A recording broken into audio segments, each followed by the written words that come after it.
Okay, in this video we're going to show you how to create a painting proposal. This is obviously the end result you want with Painter's Edge. So first of all, log into your profile here with your username and password. Okay, so if you watch some of the other videos, I created a client and some pricing. So we're just going to go right into the estimates, nice and simple, nothing complicated. And you click on this tab here that says Estimates, obviously. And you can see I haven't made any, so you just go over here to Add New Estimate. And this is where you'll create one. So you search for your client. Oh, sorry. I guess we'll search for Sarah, because it is Sarah's Dry Cleaning. Then you'll see a list of names come up here. You can search by company, first name, last name, then click this button that says Select. Now, job description.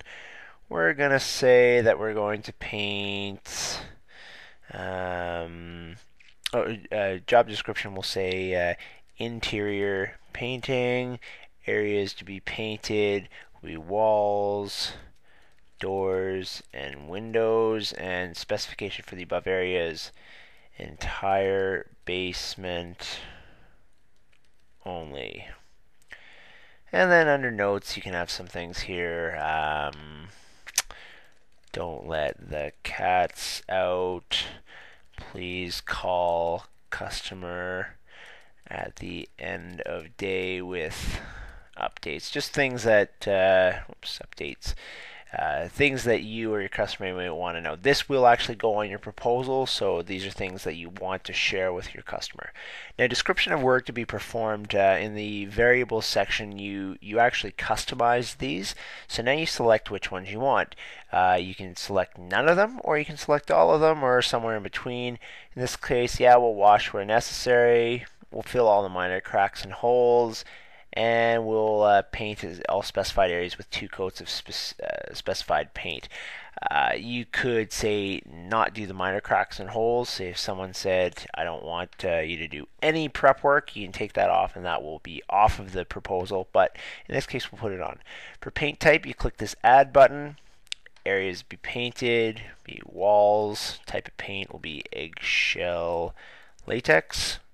You can also delete this line if you make a mistake or you don't want it on there anymore.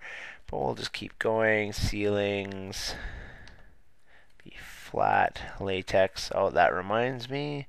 Up here in the areas be painted. Of course, I did not put ceilings. There we go.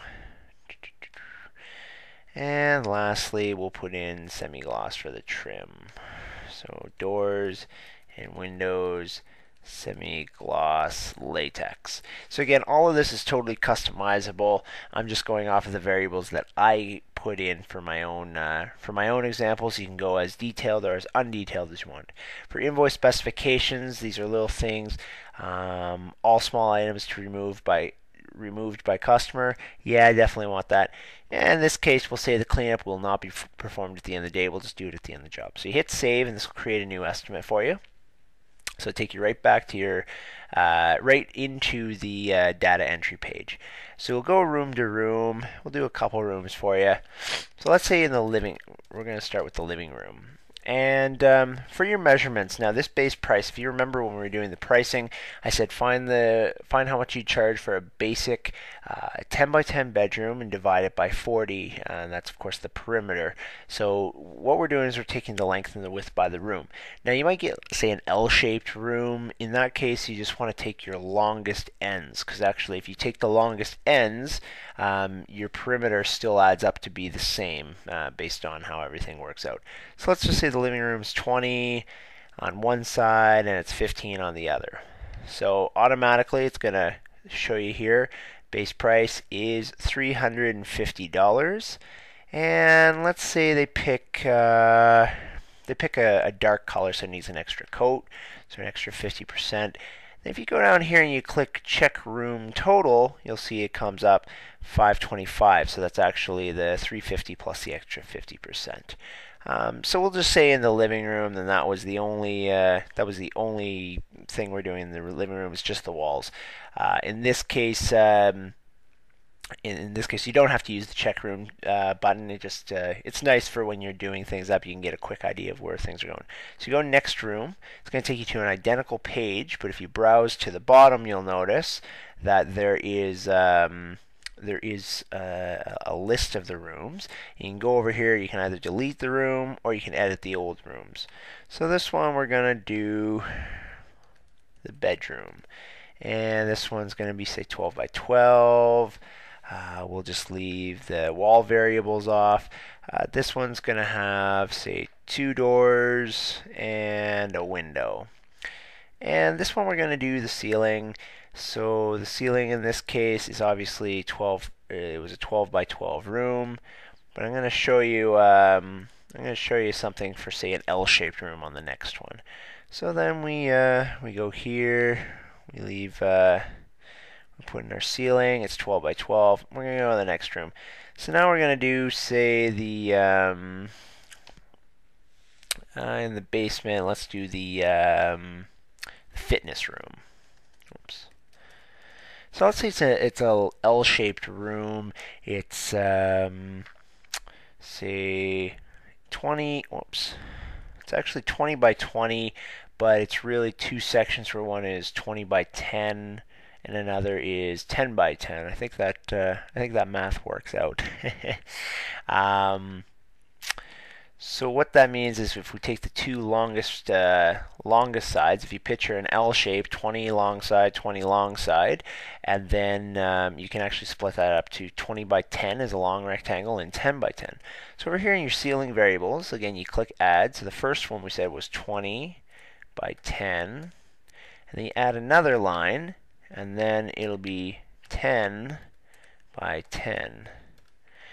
And if you notice over here, you can actually change your price if you so choose for whatever you're doing. So if you have a certain scenario where the price gets a little, the situation gets a little funny, you can actually edit your price as you go. But in this case, we'll just leave it as is.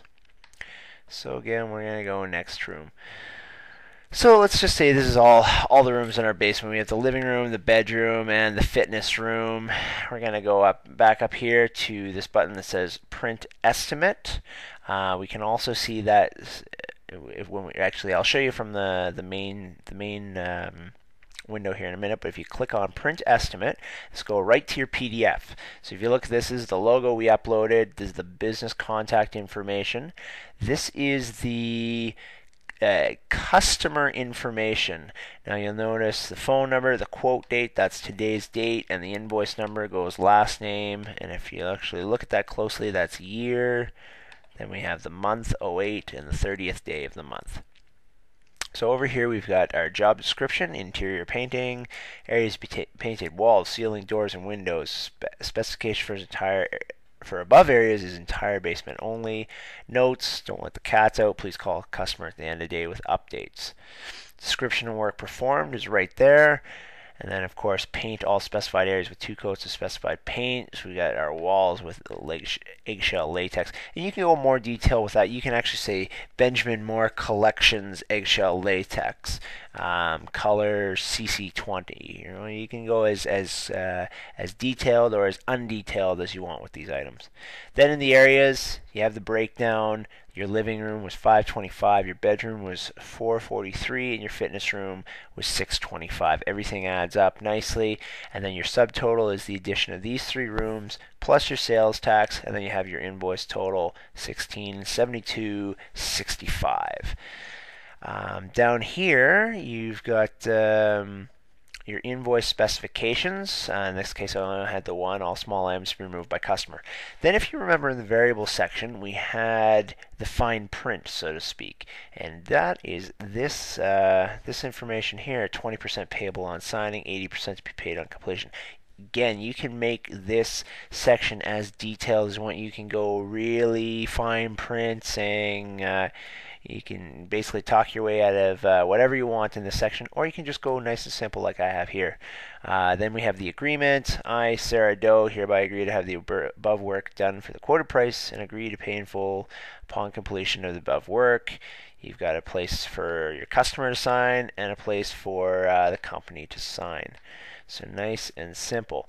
Now we're going to go back and I'm going to show you on the estimate page. Your estimate actually shows up here, and when you have a list of them, you can actually organize them either by client name or by date, which is usually how I like to. You can also search them. So if you say search for Sarah, of course that will come up. Hard to see now with only one there, but that will come up. Basically, this is the search result. Over here, you have four buttons. Obviously, delete is if you want to delete it.